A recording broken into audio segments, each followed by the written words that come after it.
Lord Frost has attacked Joe Biden's administration for anonymous briefings criticising the UK's Brexit renegotiation on the Northern Ireland Protocol. Answering questions in the House of Lords, the minister said London and Washington were close allies who should not rely on talking to the media to relay messages. His remarks came after a US newspaper said President Biden had told officials to urge Mr. Johnson not to do anything that would jeopardize the Good Friday Agreement. It added, "Pressure from the American president may cause Mr. Johnson to think twice about provoking another destabilizing clash with Brussels," drawing attention to the article in Parliament. Liberal Democrat peer Baroness Ludford described the remarks as interesting and asked if the government was really going to antagonize what it loves to describe as its closest ally. Hitting back on the comments, Lord Frost said, "We have as a government our dialogue with the US government that doesn't depend on messages in the New York Times." I would refer back to the statement made by the Prime Minister when he was in Washington last month.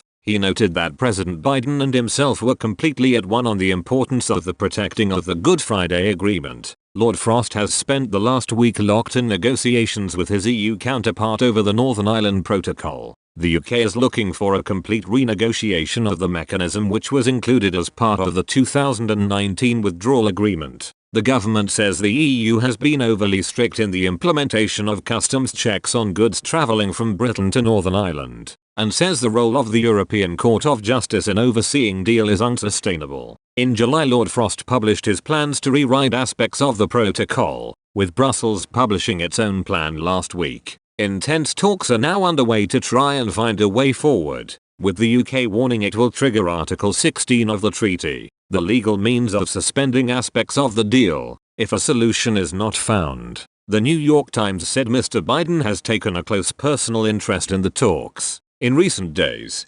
unprompted, Mr. Biden asked his staff for an update on the negotiations between Britain and the European Union over trade arrangements in Northern Ireland. According to the newspaper, Mr. Biden's deep political and familial ties to Ireland set him apart from his predecessor, Donald J. Trump, who was an avid supporter of Brexit and encouraged Mr. Johnson's tangles with Brussels. It also makes the United States an important offstage player in the latest chapter of the long-running Brexit saga. During Mr. Johnson's trip to Washington last month, Mr. Biden told the media he felt very strongly about the protocol. He said, "We spent an enormous amount of time and effort, the United States. It was a major bipartisan effort made, and I would not at all like to see, nor I might add what many of my Republican colleagues like to see, a change in the Irish Accords." The end result having a closed border in Ireland. Unionists argue the complete opposite and say the protocol in its current form is itself undermining the Good Friday Agreement.